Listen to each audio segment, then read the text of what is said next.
William, thank you for being here. It's an honor to be with this man. I spent 2 hours with him the other day. It was on the edge of my seat. I thought I took risks. No, I didn't. People just think I take risks because I was a kayaker. This guy takes risks that are real risks. One thing about the entrepreneur, master entrepreneur here, as Matt said, we're here to just share our lives with you. We're not here to dispense great words of wisdom. You have to figure that out for yourself. We also don't know where the goal's hidden. The only thing we can tell you is it takes a lot of hard work and a lot of hours. That seems to be the common thread of master entrepreneurs.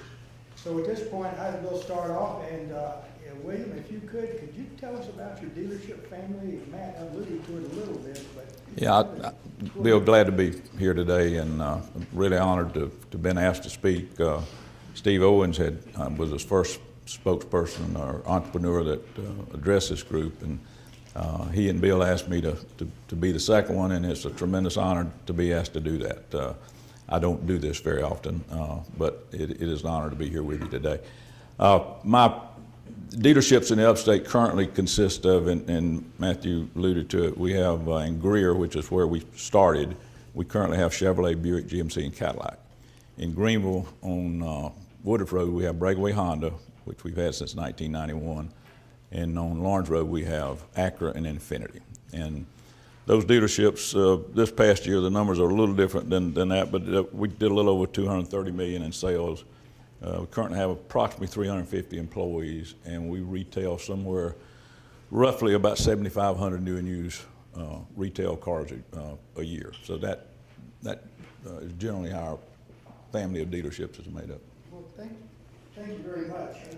How did you get started in the car business?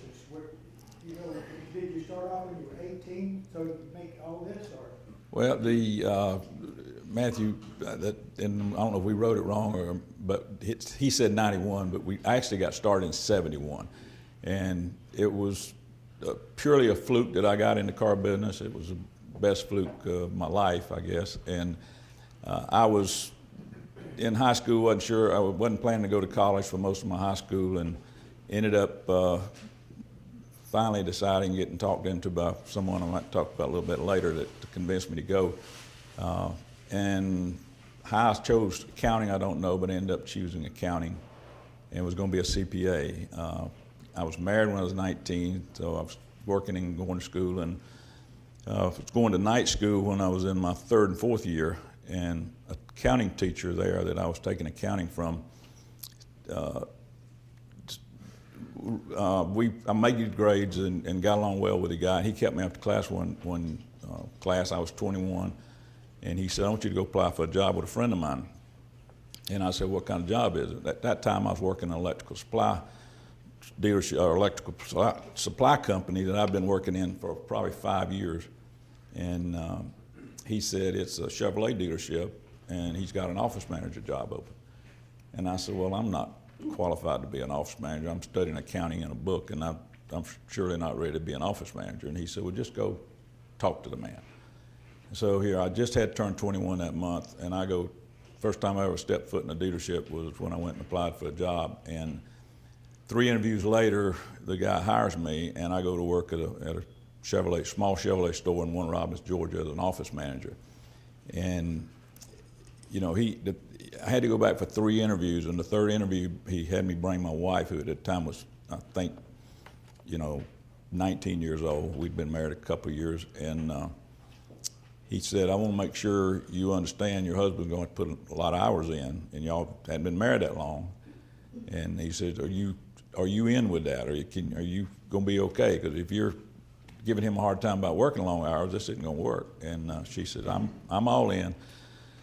Well, we really neither one expected the hours to be what it was. The guy that was going to train me ended up leaving the 2 weeks after I got there, and I was sink or swim or sink, and I was 80 hours a week, which a lot of people do when they get started doing a new job, I guess. But it was 2 years of that, but I got my feet on the ground, and I fell in love with the car business in that 2 or 3 years, in spite of working those kind of hours. And I just immersed myself in the business. He got bigger store in Augusta, Georgia, asked me to go with him, and I did, and I was learning everything I could about the business. Ended up just at about 23 or 24 years old deciding this is what I want to do. And I had at that point, I made a goal. I actually wrote down a goal that I wanted to be a car dealer by the time I was 30, which was the most ridiculous goal someone can make at a 23, 24-year-old that had no money, making a good living, but I really hadn't put anything aside. Didn't have any family, didn't have any body in the car business. But I look back at it, and it was seemed like almost too bold or crazy to have, but I did, and I wrote it down, and it gave me something to shoot for, and I ended up reaching that goal when I was 29 years old, and not with the dealer I was working with originally, but another guy I heard about that helped people, that had helped other people get their own dealership. The guy I was working for never had helped anybody, so I ended up going to work for this second individual. And when I went to work for him, or when I went to apply for the job, I told him in the interview, I said, my goal is to be a dealer by the time I'm 30, and I've heard you've helped people get their own dealership. And he said, we haven't known each other very long, and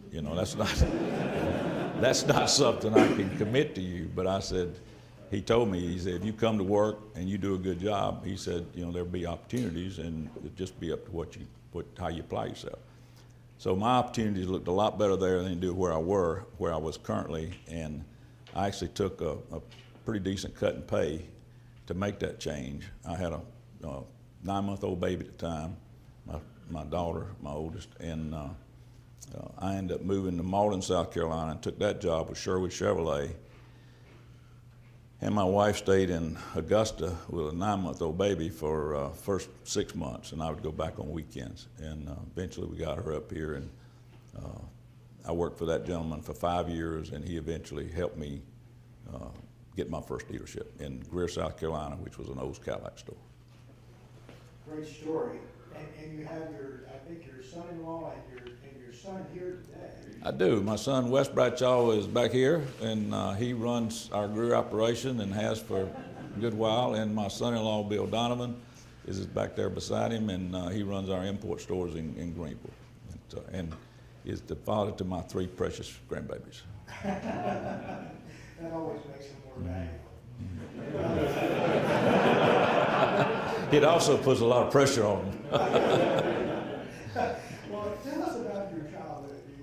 What influenced you in your childhood and later in life? Well, I grew up in Macon, Georgia, and my dad was a truck driver. My mom was a homemaker, and we grew up meager. Some people would say poor. I don't exactly know what that scale or category is, but we were on the other side of the railroad tracks, and but we grew up. We had a good upbringing, a good childhood. My dad was gone all the time. He drove a truck, and he would get up 2 or 3 o'clock in the morning, and we wouldn't see him until 10 o'clock at night. And weekends, he wasn't there. He was. I'm not sure exactly what he did all the weekends out, but he ended up for a period of my growing up having some weekend drinking issues, and so I didn't see my dad a lot growing up. But my mom was there and was a great role model for us. She got us involved in church, and I got involved in Boy Scouts. And one thing that made a real impression on me growing up, and I don't know exactly how this plays into all of it, but I can remember,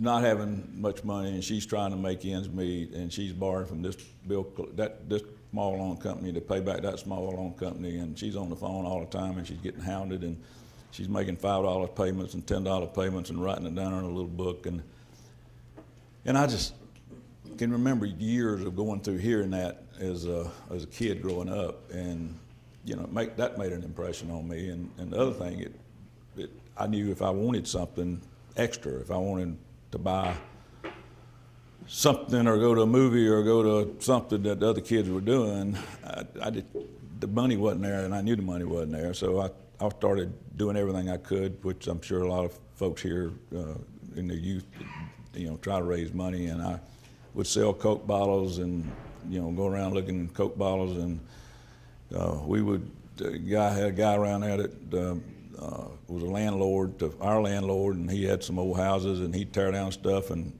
pile up bricks and pay you a penny a brick if you knocked the concrete off the brick. And I did a good bit of that, and I started cutting grass, and I cut more grass than I ever, I swore when I got where I could afford to not have to cut grass, I would never cut another yard. I hadn't cut grass in a long time. And eventually, 10, 12 years old, I got a morning paper out, and I guess that, it's one more step in the ladder of a little bit of entrepreneurial activity, but that teaches you a lot. Teaches you get up 5 o'clock in the morning, and people got to get their paper 7 days a week. Whether it's 5 degrees, whether it's raining or whatever, you got to get out there and deliver that paper. And I did that for probably 3 or 4 years.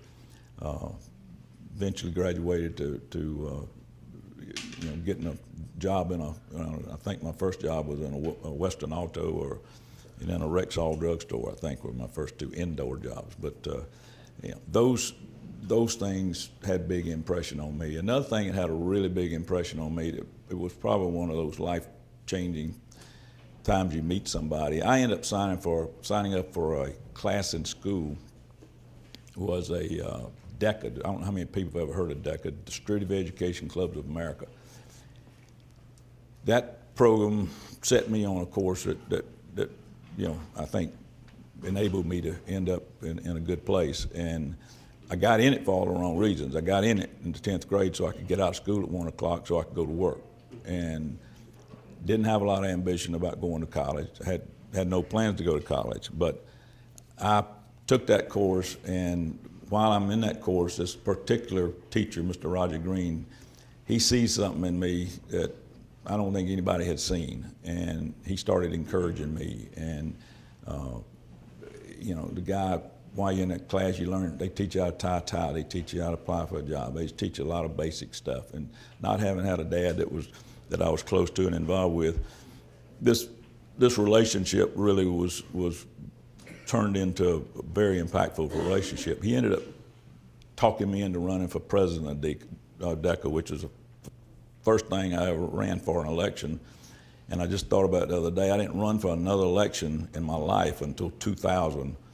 So there was a big span of me not being in the election field. But I ran for that DECA president job and got it. And he continued to hound me about going to college and changing my thoughts. So finally, I guess as a senior, I decided to try to get into a junior college, and I did. But he was just one of those individuals that I'll speak to during the talk today about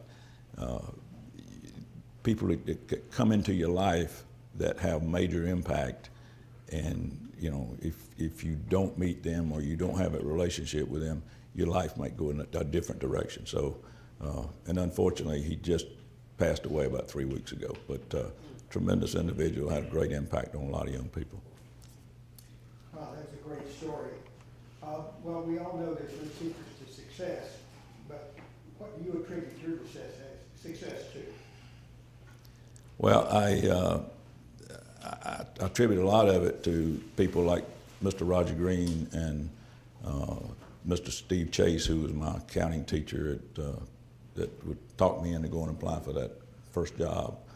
And then I attribute it to Mr. Ed Sherwood, who hired me in 1974 as an office manager, and 5 years later backed me and was willing to back me in getting that first dealership. So, those 3 individuals having faith in me, seeing something in me, and encouraging me, supporting me, I think that's probably the foundation that gave me that opportunity.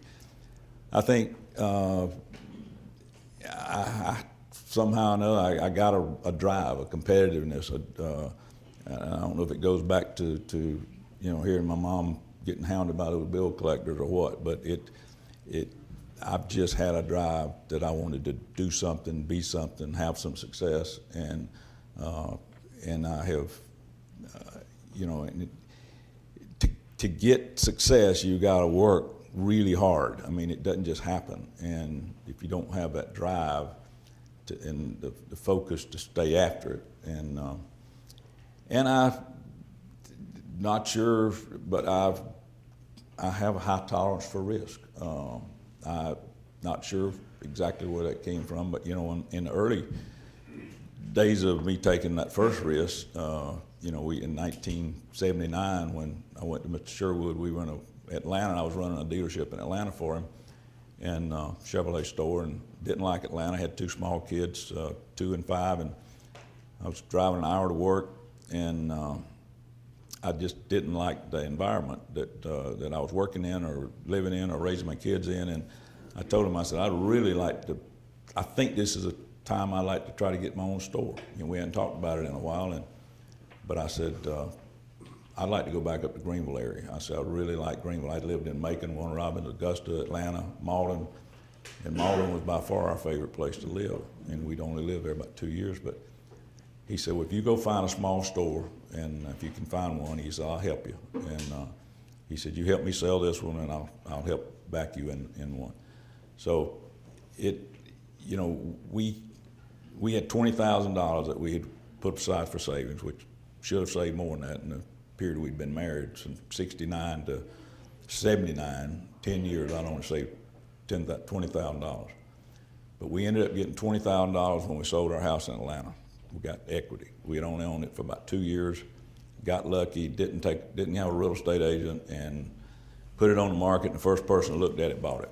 And we made $20,000, so we made $40,000. And we came up and was able to get that dealership, and I told Mr. Sherwood, I said, I'll put this 40, if you'll loan me 80, and then it took, our capitalization on that first dealership was $365,000. So I said, I'll put 120 in, that'd give me about a third of the stock, and then he and his sons put the other 2/3. And we came back up here, and I moved into Sugar Creek and rented a house, because we had used all our equity. We didn't have any money to buy a house, so I rented a house, but we put that $40,000. You're putting everything you got. All your assets were put into that store, but it never was a issue like, golly, this is terrible risk. We may lose this, we'd be broke, and I just never looked at it that way. I just looked at this is my opportunity to get my first business or get a piece of my first business, and we're gonna make it work. And so we some other things I can get into a little bit later. We took some bigger risks, but I just fortunately have not been adverse to borrowing money and leveraging and taking risk, and fortunately it has worked out for me. So now, the other day when we were talking, you talked about the yellow cab contract.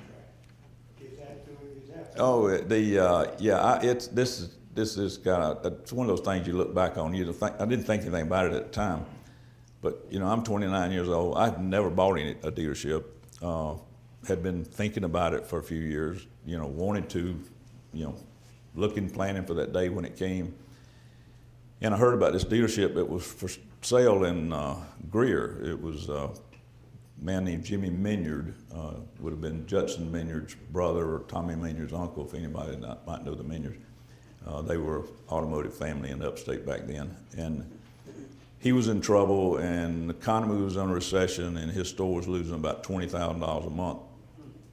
And he had it sold to Terry Wall, who was a Toyota dealer in town, and in General Motors' wisdom, they turned him down. Man, one of the most successful car guys in South Carolina, and very well capitalized. And they told him, he said, well, you'll have to sell that Toyota store you have if you want to buy this old Cadillac store in Greer. And he told them where they could go. And but that left Mr. Minyard kind of high and dry, and he thought he had it sold, and all of a sudden he didn't. And word got out, and I heard about it. And so I called him and I said, I'd like to come talk to you about buying your store. And he said, okay. So I drove up on a Saturday, met in his office, and we sat there for about 4 hours, and we hammered out a contract. And I just had a yellow pad, and we wrote down terms of the deal, you know, what I was buying and what I was paying for it. And you know, I put a line down there for him to sign and me to sign, and we signed a contract. And a lawyer wasn't involved. We neither one ever talked to a lawyer. We just wrote the contract. And at the end of it, he says, you know, you got to give me $100,000 to hold, you know, unrefundable $100,000, which I didn't have $100,000. I had taken a check from the dealership in Atlanta with Mr. Sherwood's, you know, agreement for a deposit. Not sure what the deposit would be, and he said, you got to give me $100,000 deposit, non-refundable. And it turned out his office manager was a lady that used to be my warranty clerk over in Malden that I had known for a couple of years, and she got me over to the side during the day, and she said, William, she said, Mr. Minyard is basically broke, and if you give him any money for a deposit, you just need to do it with your eyes open that money's going to be gone the day you know, as soon as you give it to him, you never get him back. So if the deal doesn't go through, you've lost your money. And so I called Mr. Sherwood, and I said, Mr. Sherwood, we got to give a $100,000 deposit, but it's non-refundable, and he's broke, and so, you know, we're not going to get the money back. So he said, well, if you feel comfortable about it, let's do it. So I went back in, gave him the $100,000, we signed a contract, and made the deal. And it got a little crazier. About 3 or 4 days later, he called me in Atlanta, and he said, we got a problem. And I said, what do you mean? He says, you've tried to trick me. And I said, what do you mean? He said, you've written in here that I've got to pay off my used car. You bought my used car, and I got to pay them off. I said, well, you didn't expect me to buy them twice. I said, I'm not going to buy them and then pay your note off on them. He said, well, I'm not going to do the deal. He said, I can't make any money on this deal. He said, I'm going to just bankrupt the dealership, and then you won't get it, and you'll lose your $100,000. And I said, well, we got a contract. It wasn't one when the lawyer signed up, but we have a contract. And so we ended up getting a lawyer, and we had to get I think they call it a restraining order, got a judge to issue something to shut him down if he didn't live up to the contract, and we ended up being able to buy the dealership. So that's 29 years old. If people think I take risks, no. that was a gutsy risk. So you've had a lot of things happen. I mean, those are gutsy risks there. What are some of the others? One specifically is how did it feel when GM just decided they were going to bankrupt that big corporation? That was some of the darkest days of my automotive career. You know, we got started with General Motors. You know, I first went to work in a Chevy store in 1971, and so I've been connected with GM since I got in the car business. And you know, my first dealerships were O's Cadillac. General Motors, one of the largest corporations in the world. You never expect General Motors is going to go bankrupt. You know, we had grown our business, and at one point in 1992, we got the Saturn franchise for the upstate of South Carolina, which was one store in Greenville, one store in Asheville, one store in Spartanburg. And we opened those over a period of several years. I think we opened in 92 in Greenville, 95 in Asheville, and 99 in Spartanburg. But that was an extremely good business for us. Saturn was a great franchise. It was a great car. Customers' loyalty was great, and service business was tremendous. And we made good money with that franchise. One time we had approaching 175 employees, and you know, three operations. We had real estate tied up, and all of a sudden General Motors decides they're going to terminate that franchise. The fact that they were in bankruptcy, they could do that. And we also had gotten an open point for a Hummer franchise, which we had over in Greer, to cover the upstate of South Carolina, including Asheville. And they also terminated that franchise in bankruptcy.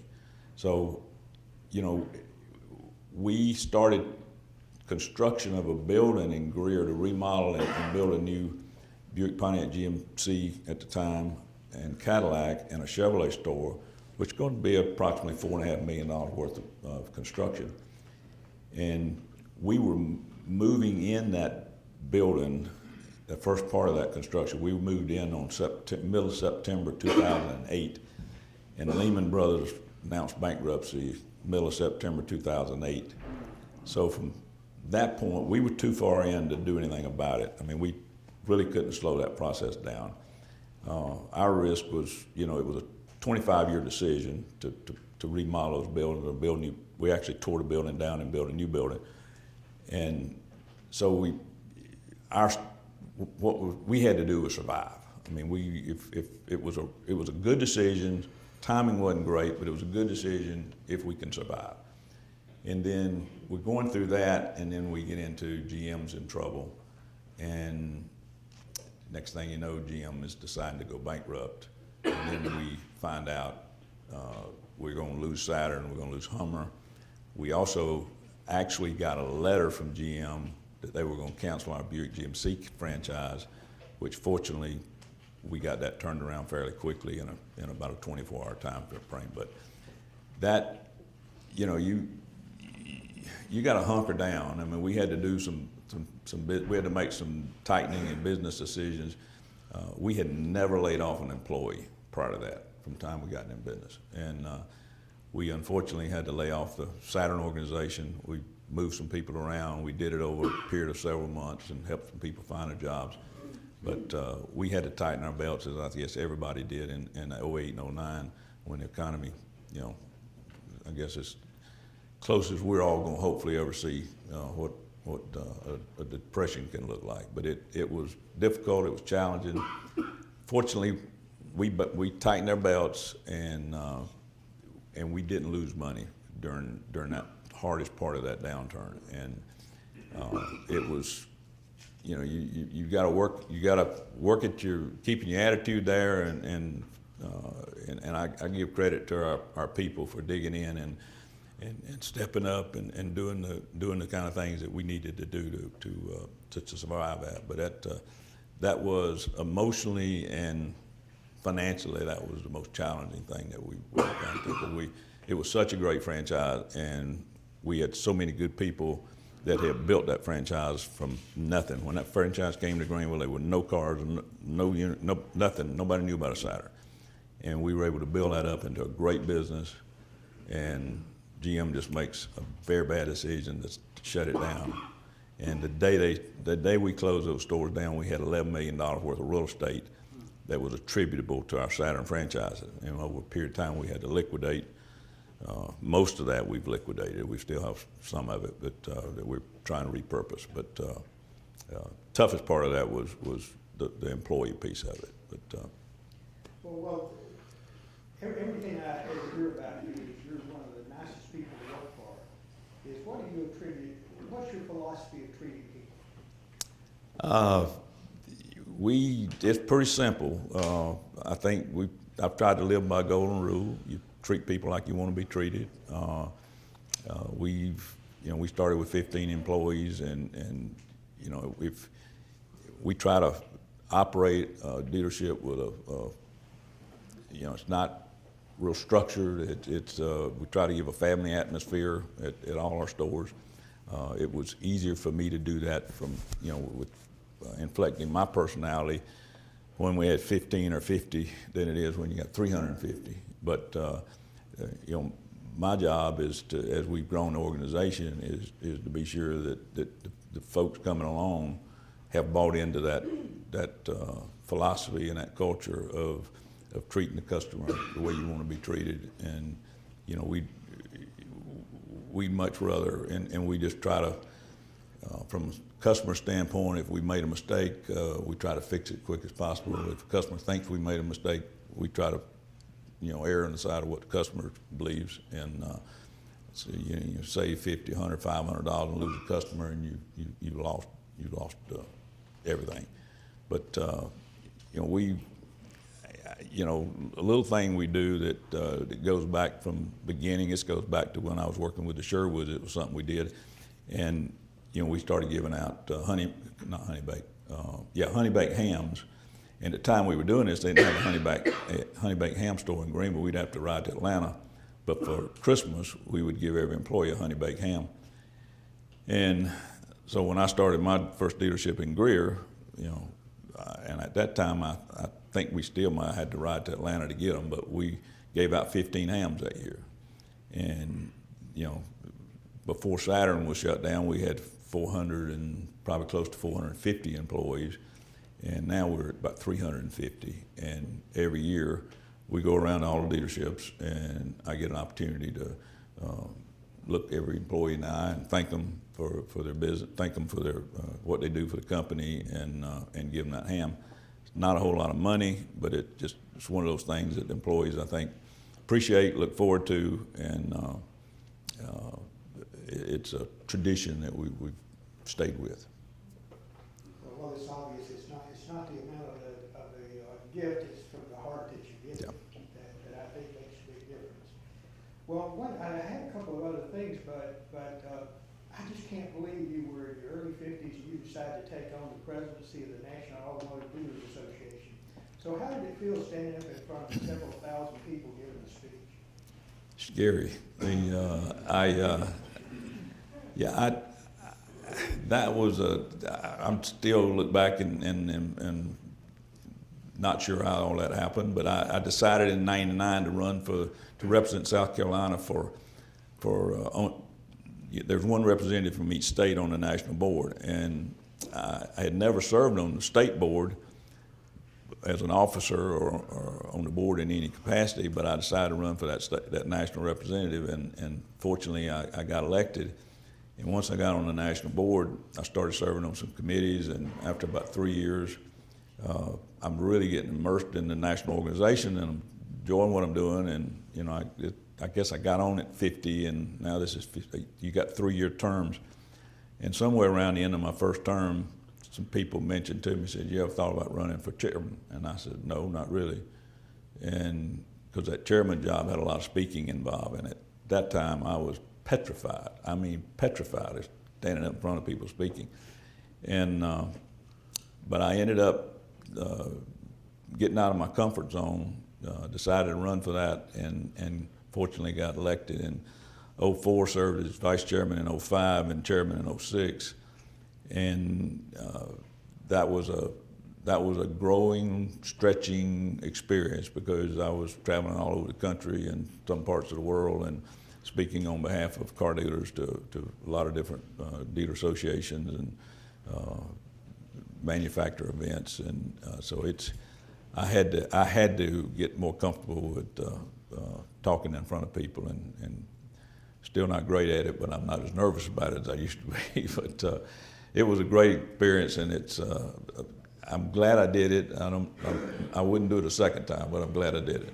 I was in the road for about 2 or 3 years of that. I was in the road for about 3 weeks out of the month, and so it was a huge commitment, and I had to be away from the business a lot. And fortunately, had really great people, my son and my son-in-law, and a handful of key employees that were, making the fact that I'm gone not a problem, and our employees really stepped up.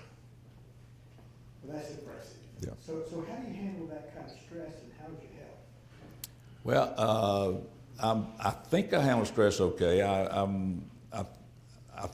I credit my mom. She was never a worrier, and I don't feel like I'm a worrier. I've always been able to leave the business at work and go home and not carry it home with me, and I think that's a good thing in your family life. If you don't go home stressed and talking and complaining about the problems of the day, I think that's not healthy for your marriage, and I never did do that. But I would go home and leave it at the office. I said I couldn't do anything about it at home, so I would just park it at the office, and when I got back to work the next day, I'd jump back in it and tackle that problem.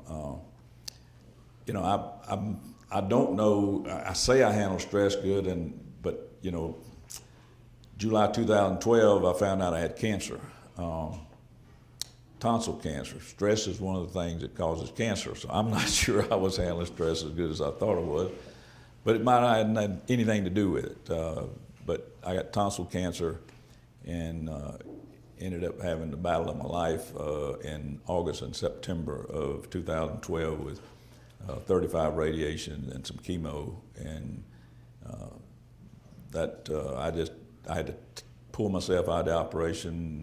My wife and I moved to Charleston, and in my particular case, I went to MUSC and got my treatment, and we stayed down there for a couple months, and you just immerse yourself into getting well and whipping cancer. So we dug in and fought that battle, and Lord blessed me, and had a lot of people praying for me, and had great doctors. And fortunately, I just got back from Charleston yesterday. I had my 6-month checkup, so I go every 6 months now, and everything looks good. I feel good, and I feel better than I felt in a long time. So very fortunate. Well, that's impressive. You told me that one of the things that really impressed you going through the cancer was the prayer group you had. You had hundreds of people.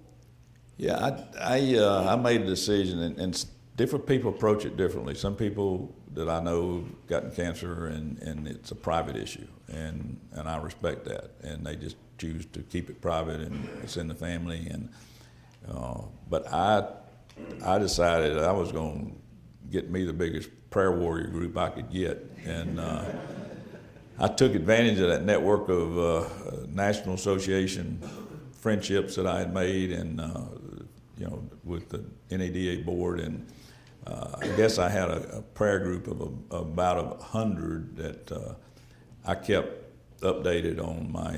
I didn't do a Carry Bridge site. Some of you may be familiar with Carry Bridge, which is a great vehicle, and probably should have used Carry Bridge, but I just focused on that prayer group list, and my daughter would help me write some email updates to keep these folks updated on what was going on, and where I needed some specific prayer and challenges I was facing, and place I was at, and that prayer group mushroomed into a much larger prayer group, and I ended up having people I didn't know and churches I didn't know, and that was humbling beyond words. And I think the Lord was getting bombarded so many times. He finally said, "I got to get that boy well, so I can get working on somebody else." I've never heard of a prayer warrior, so that's got to be a new term. Yeah. Well, I have two other questions. First is, what's on your bucket list? Golly. I don't work quite as hard as I used to. Your priorities, I have worked a lot over my career and put in a lot of time and hours, but I'm decided to get more focused on my health. And I was one of those folks that I felt good. I was able to keep my weight steady, and I kept saying I'm going to start working out tomorrow, next week, next month, next year. And didn't eat the best, but when this happened, I finally decided I'm gonna start working out. So for about 18 months now, I've been going to a trainer twice a week. I thought I would graduate to 3, but I'm stuck on 2. And but I'm consistently doing 2 a week with a trainer. I'm eating a lot better than I've ever eaten. I've got 3 grandkids that really enjoy spending time with, and I'm enjoying golf more than I have enjoyed travel. I'm doing more of that, not working quite as much, and none of us promise tomorrow, so we take advantage and do the things you want to do. I read an email not too long ago talking about playing the back 9, and I never had thought about that. And back in 2012, I thought I was playing 18, and now I feel like maybe I'm back around playing 13 or something. And but I want to make these next 5-6 holes worthwhile and enjoyable and productive. Still enjoy the business. I'm not. I'll be 65 in 4 days, and I love the business as much today as I did when I got in it. And I'm not sure I've got the risk tolerance that I had back then, but I still enjoy it. Well, I'm impressed with your risk tolerance, and come to find out, we're only 2 weeks apart in birth order. Okay. So I'm about to turn 65. So you have all this wisdom that you've gotten since you were young. You started real early. You took risks that I would have never taken, and I thought I was a risk taker. And you always had some backup. It seems like you've always done it through people. And then you've had these health issues. And so, looking back over your entire life, what list of words of wisdom would you give this group out here about what it's like to be an entrepreneur, what it's like to live a life, and just any words you may have? Well, I wrote some things down and there's no, I wasn't sure I was going to have to be holding a microphone. Hang on a second. Hang on. You know, if I were going to, and I was trying to sum up some things, if I were going to make some recommendations to a group that, and you know, I could peel off some of these off the top of my head, and then I would have probably forgot half of them. But I did write some things down here and the advice that I could give to a group of entrepreneurs or people who are thinking about starting a business. First thing I would recommend that you find something you love. If it's something that you really enjoy and you have a passion about it, it's not going to feel like work, and it's something that you can commit the time and effort to. This is so said so much, but it is so critical. You know, some people are half full glass, some people half empty glass. You can't be a half empty glass. You got to have a positive attitude. And, you know, people around you are going to, they're going to know. Your employees, whether it's your employees, your family, you make a choice every day. And the choice needs to be that, you know, my granddaughter's got she's been through a tremendous amount of health issues, and she's 16 years old, one of the wisest 16-year-olds you'll ever meet in your life. But, you know, she chooses joy.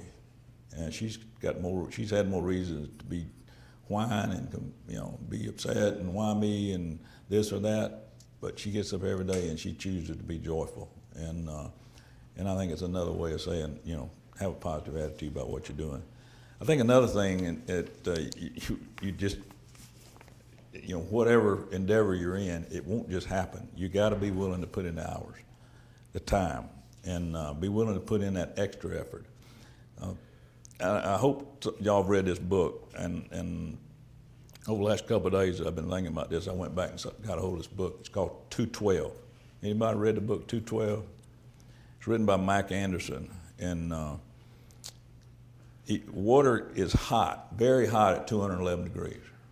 At 212 degrees it boils. That 1 degree extra makes all the difference.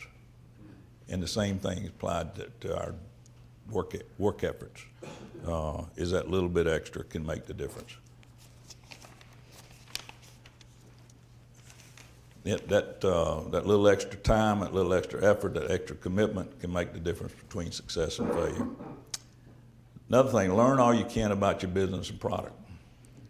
I immersed myself in the car business, and I was an office manager, but I was trying to read, and every department I was trying to learn about the finances of the service and the parts and all the other departments of dealership before, and ended up allowing me to become a general manager at 25 years old. And if I had not immersed myself in those other departments, that wouldn't have happened at that point in my career.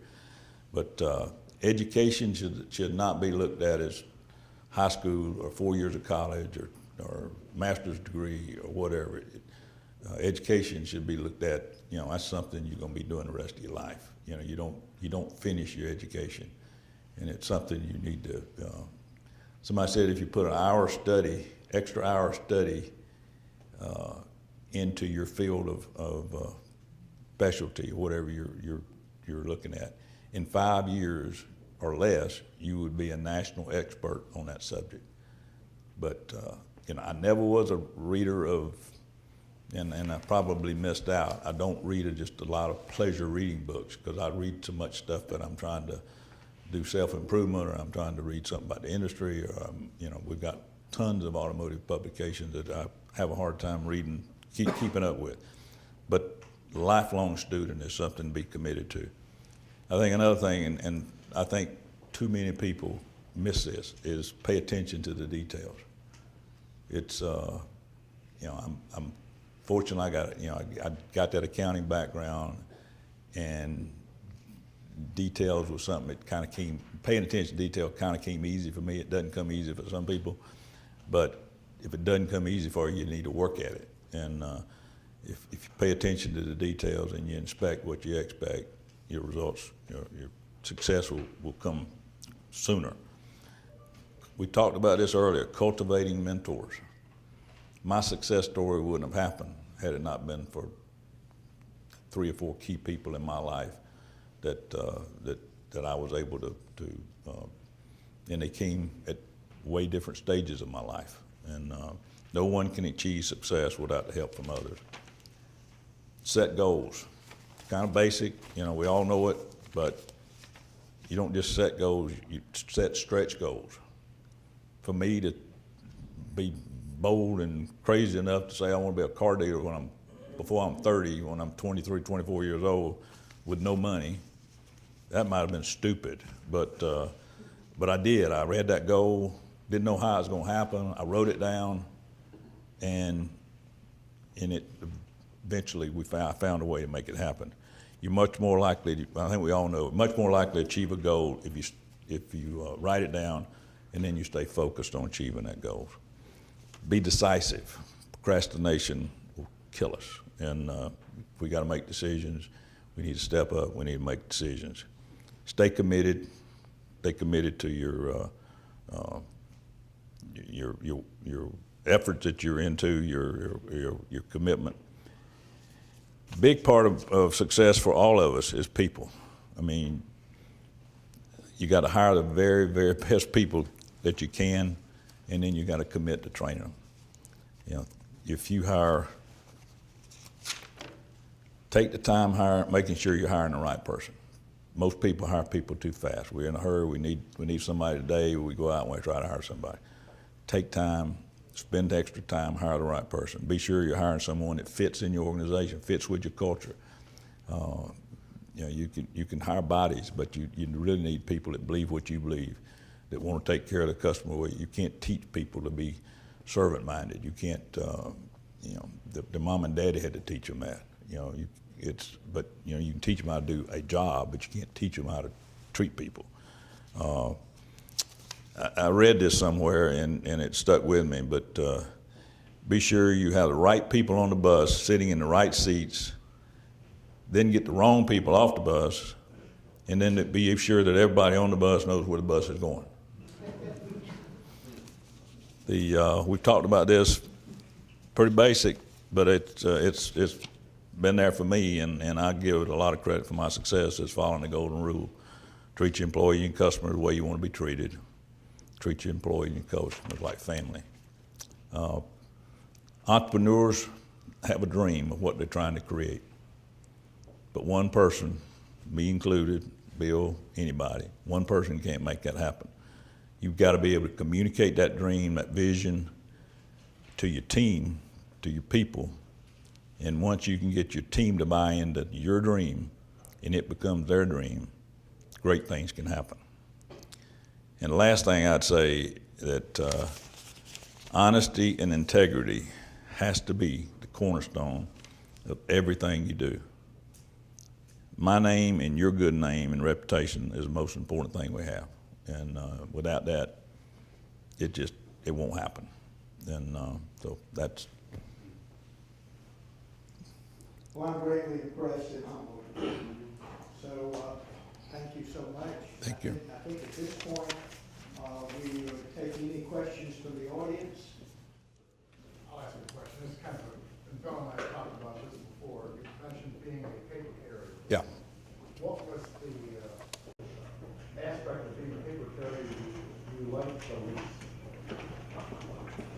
The single biggest thing I hated was getting at 5 o'clock in the morning. I wasn't an early person then, and I'm still not an early person today. And bless my mother, because I feel bad to this day that most every morning she would come and probably take her 30 minutes to get me out of bed. You know, I'm 12 years old, you know, give or take. But she said, you got to get up and go throw those papers. You got to get up and go throw those papers.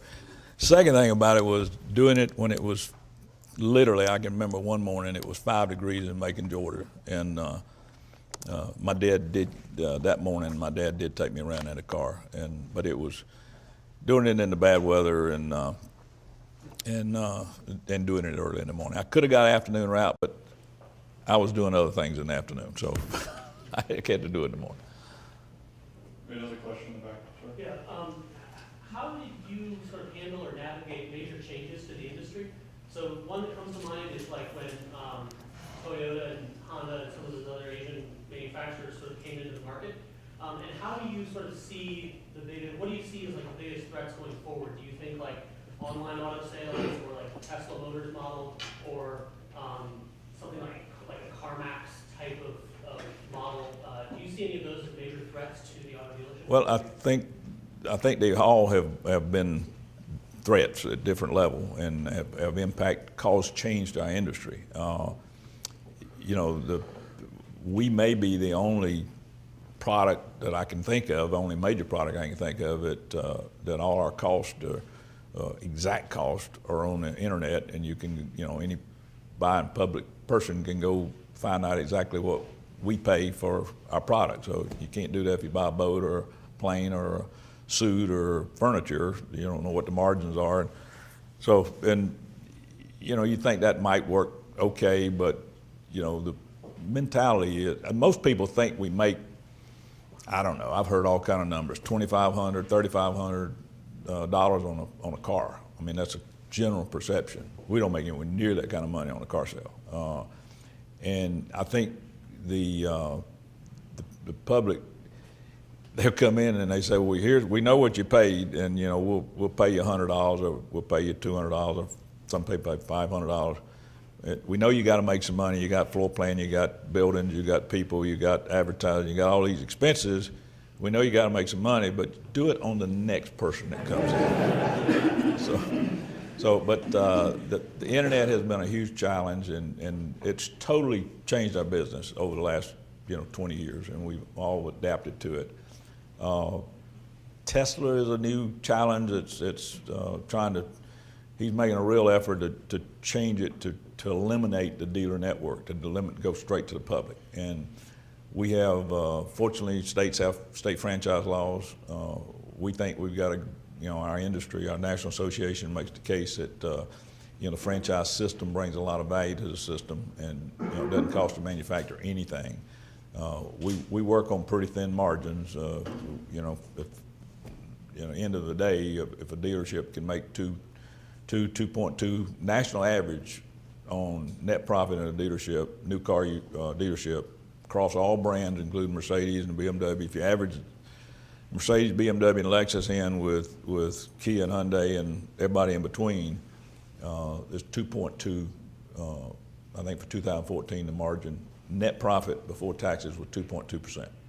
So that's you think all the buildings and all the infrastructure and at any one time we got $25 million worth of inventory sitting on the ground that we're paying interest on, and the factory's not paying interest on it. So in all the real estate, so it's a very efficient system, we think, and so we think we got a great story, and we'll win out at the end of the day. But Tesla is pushing the limits, testing the limits on it.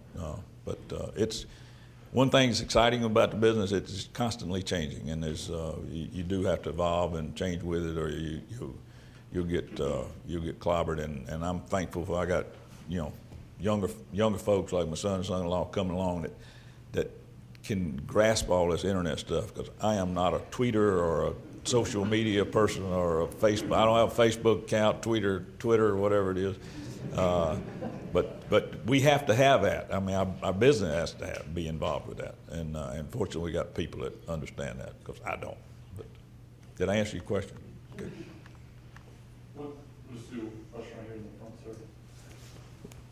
Yeah, I'd like to know, there was a point there where you made that decision to stick your neck out for $100,000 there during that first dealership you purchased. By the knowledge that you knew from what you were told, this guy was in trouble financially and everything, what made you make that decision to go ahead and stick your neck out and tell your backer that you think this guy's good? Well, there was a lot of things about this store that made me want to be able to make this deal work. I mean, it was where I wanted to live. It was cheap, relatively speaking, for to get in the new car business. It had Oldsmobile and Cadillac, which were two great franchises at the time. It had the potential to grow a lot from where it was. It was not performing near up to its potential. So it had a whole lot of things. I had been looking. I had looked in Noonan, Georgia. I had looked in Newberry. I looked in Easley. I looked at some other stores. And so this store had more of all those things I was looking for than any of those stores. The bad thing was the guy was broke, but the risk was that I thought the only risk was if we didn't get approved. So if the factory doesn't approve us, we don't get our money back.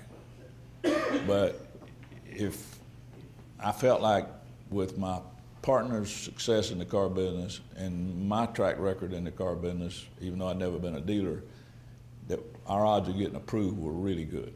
And so I felt comfortable based on what we controlled. The money going away as soon as we wrote the check wasn't a negative to me unless we didn't get approved. So, and we got approved. And I don't know how are we on time? We talk about risk, and Bill and I talked about this.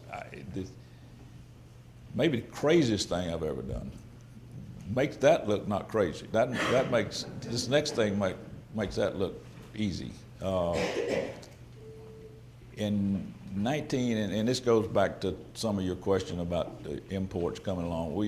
We had Olds Cadillac, and part of what made me start to want to buy some other dealerships or try to buy some other dealerships when I could find one cheap was I was paying out my partner. I had a third, but I owed him $80,000 before I could own my third.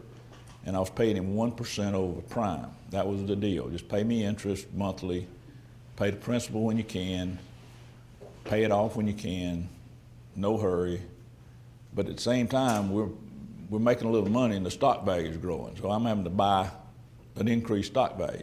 And so I would start trying to find little stores, and I found a Buick store, and we bought it cheap and bought it on credit, and I did the same thing there. And mainly that first motivation was so I could buy more of that store and that first stock in that first store. But and then we said, you know, we need a truck. I mean, we got Chevy and Cadillac, and we got Buick. I mean, we got Olds Cadillac and we got Buick, but we need a truck. Everybody's buying a truck. I don't have a truck. So then I went out in '88 and I bought Chevrolet to give me a truck. And then we're saying, you know, everybody's buying imports. You know, I have friends buying imports, and I don't have an import. So I need to try to get an import. So I started trying to get a Honda store or a Toyota store and applied for some open points, couldn't get one.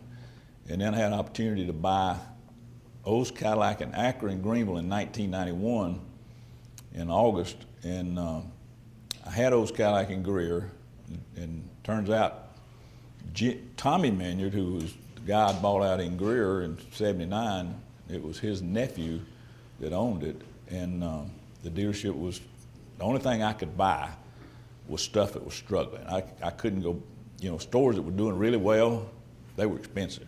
And so I had to buy something that broke. And so I was trying to buy something that broke, and I tried to buy something the guy would let me pay him on time. And in this case, the deal was about broke, and he agreed to let me pay him on time, and it was cheap. So I bought those Cadillac and Acura, but to do it, I had to mortgage my building in Greer. And I had built that building in '84, and this is '91, so got it reappraised, and I had about $750,000 in equity in it.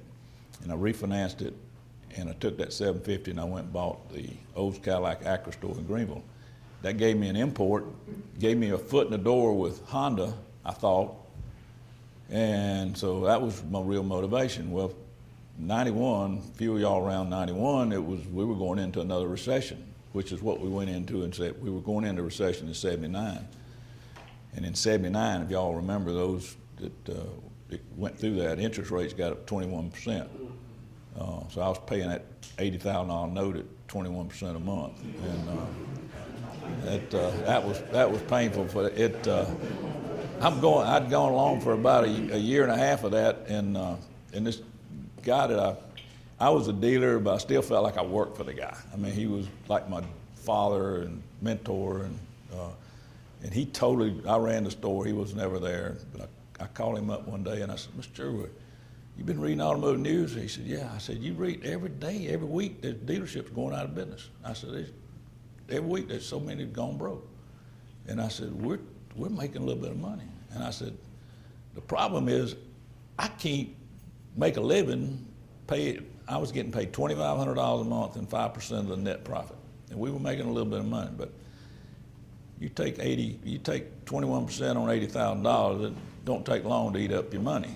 And I said, I need a raise. And he said, what do you think? And I said, well, I need to make $5,000 a month and 10%. He said, that's doubling your money. And he said, that isn't the biggest problem. Biggest problem, I got a son in Johnson City and a son in Malden. And I said, I have to give him a raise. I said, they will appreciate it as much as I will. So he gave me the raise, and enabled me to pay that note off, and eventually paid it down and finally paid it off. But I go back to the import thing. I got the Acura in August of 91 with O's Cadillac, and 3 months later I get a phone call from my accountant. And he says, are you interested in buying a Honda store? And I said, I am. And that's instantly going through my mind, but I don't have any money. And I didn't tell him that, and I just said, yes. Where's it at? He says, it's here in Greenville. It's Breakaway Honda. And I said, well, I'm very interested in buying a Honda store. And he said, well, Miss Mims is going to sell it. She's been talking to Rick Hendrick for about 2 months, and he's not wanting to buy her Lincoln Mercury dealership, which was losing money. And I said, well, I'm interested. So I went the next day and sat down with them, and they gave me laid it all out and said, here's what the deal is. And it was a lot of money, and I, to this day, have never added up how much money it was. It was the buildings on Lawrence Road, the building on Woodruff Road. It was Honda, BMW, Lincoln Mercury, and Saab, all the parts, accessories, tools, equipment, furniture, fixtures, used cars, new cars, all of that. Plus, she wanted some additional blue sky for the franchise. And I had just mortgaged my building for $750 and put it in the old Cadillac Acura store. I was pretty tapped out, and but I proceeded, and I made a phone call to a guy that wasn't in the car business that I heard wanted to get in the car business, and I said, you interested in getting in the car business? He said, yes. And I said, well, I've got an opportunity for you. I said, you can be my partner for 49% for 5 years. He said, that's great. And I said, I'll get some more numbers and I'll give them to you. So about a week goes by, and I'm trying to negotiate a little bit, not making much progress with them. And I went in one day and they said, you got to bring in this is 79 to 91. It was still $100,000. For that much bigger deal, they said you got to bring a $100,000 deposit check tomorrow, sign the contract, or we're going on to somebody else. I said, okay. So I called this guy that was going to be my partner, and I said, we got to commit, and I'm going to take him a check in the morning for $100,000. And he said, oh, I can't do that. He said, he was a dentist. And he was conservative. He had a lot of money, and which is the biggest thing that was interested in me. He had a lot of cash, and but he said, I just can't do that. That's too quick. I need more time to think about it. I'd have to study over this a little bit longer, and I need another week or two. And I said, we don't have a week or two. It's got to happen tomorrow. And he said, I'm out. So I got a $100,000 check. I wrote it out of my dealership in Greer.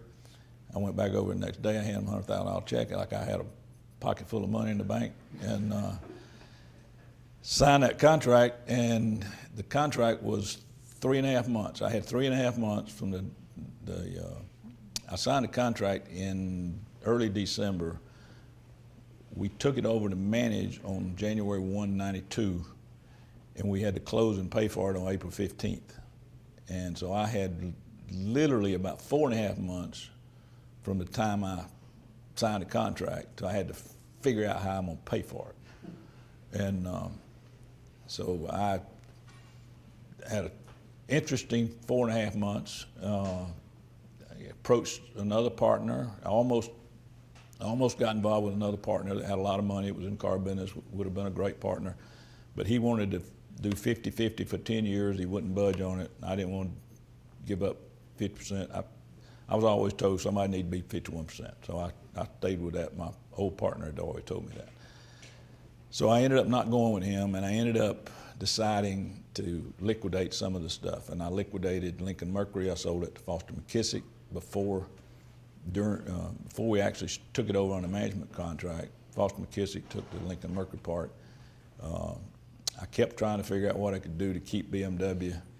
It ended up that I couldn't make the deal work and do 100% of it myself with BMW. So I ended up selling BMW off to Foster McKissick during its 4.5 months.